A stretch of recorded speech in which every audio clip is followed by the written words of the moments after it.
دوسری چیز جس کا قرآن نے ذکر کیا ہے وہ ہے آنکھ، وہ ہے نظر۔ یقین رکھو، یقین رکھو،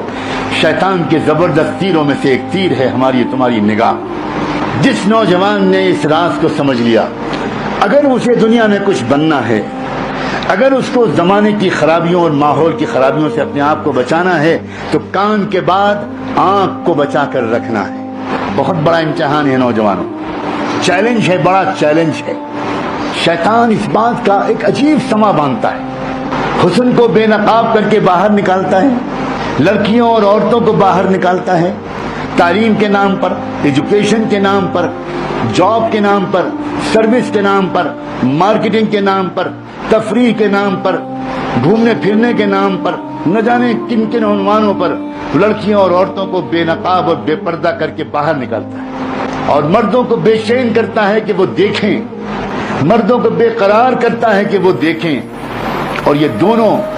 سماج کے قیمتی حصے، جو اگر یہ دونوں male and female, boys and girls, اگر یہ دونوں کسی سماج کے پاکیزہ ہو جائیں اور ویلیوز پر یقین رکھنے لگیں اور آئندہ کے لیے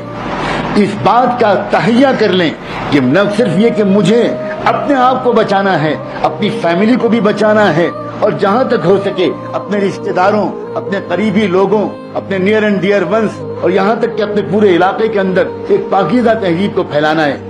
لیکن یہ نہ کر پائیں لوگ، اس کے لیے ایک طرف تو بے پردگی پھیلائی جاتی ہے، بے حیائی پھیلائی جاتی ہے، بے شرمی پھیلائی جاتی ہے، اور لڑکیوں اور عورتوں کو پردے سے دور کیا جاتا ہے، ان کے دلوں کے اندر پردے کی حقارت بٹھائی جاتی ہے۔ ان کی سمجھ میں یہ آتا ہے کہ پردہ ترقی کے راستے میں رکاوٹ ہے، ان کی سمجھ میں یہ آتا ہے کہ بے پردگی روشن خیالی کی علامت ہے، ان کی سمجھ میں یہ آتا ہے کہ بے پردگی دراصل ماڈرنزم کی علامت ہے۔ انا للہ و انا الیہ راجعون۔ میں اپنے عزیز نوجوانوں کے سامنے بوجھل قسم کی دینی تقریر نہیں کرنا چاہتا، میں ان سے ان کی زبان میں بات کرنا چاہتا ہوں۔ مجھے کوئی یہ بتائے، کوئی ایک نام دے دے کہ جس عورت نے، جس لڑکی نے اپنے آپ کو بے نقاب اور بے پردہ کیا ہو، اور جس نے اپنے حسن کو پبلکلی ڈیمانسٹریٹ کیا ہو، اور جس نے خود اپنے حسن کے ذریعے سے سماج کے کرمنلز کو انوائٹ کیا ہو، کسی ایک عورت کا ایسا نام دے دو، اس سے انسانیت کو کبھی بھی کوئی اچھا سبق ملا ہے؟ اس کی پیٹ سے جو بچے پیدا ہوئے ہیں، کیا ان بچوں نے انسانیت کو کوئی خدمت کی ہے؟ کیا اس کے گھروں کے اندر سے کوئی ایسا امام وقت کا رہبر ملا ہے، کوئی وقت مجدد ملا ہے، کوئی زمانے کی باطل طاقتوں کی کلائی موڑ دینے والا کوئی بہادر سپوت ایسی کسی ماں کے پیٹ سے پیدا ہوا ہے؟ اپنے مقام کو پہچانو۔ کیا ہو گیا ہماری بچیوں کو، کیا ہو گیا ہمارے نوجوانوں کو؟ تم دکھاتی ہو اور نوجوان لڑکے دیکھتے ہیں۔ دکھانے والے دکھانے سے توبہ کریں اور دیکھنے والے دیکھنے کی عادت چھوڑیں۔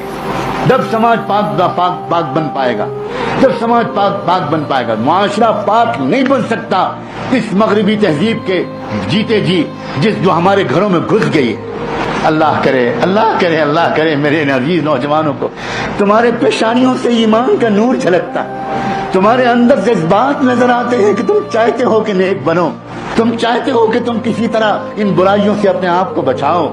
لیکن دوستو، عزیزو، تمہیں مضبوط ارادہ کرنا پڑے گا، مضبوط ارادہ کرنا پڑے گا۔ ایسا ارادہ کہ تم روزانہ جب کالج جاؤ، جب روزانہ تم اپنی اسٹڈی سینٹر میں جاؤ، جب روزانہ تم گھر سے باہر نکلو، تو نکلنے سے پہلے کیا میں تم کو آج ایک مشورہ دوں کہ 2 رکعت نماز پڑھ کے اللہ سے مانگا کرو کہ اللہ میں کمزور بنتا ہوں آپ کا،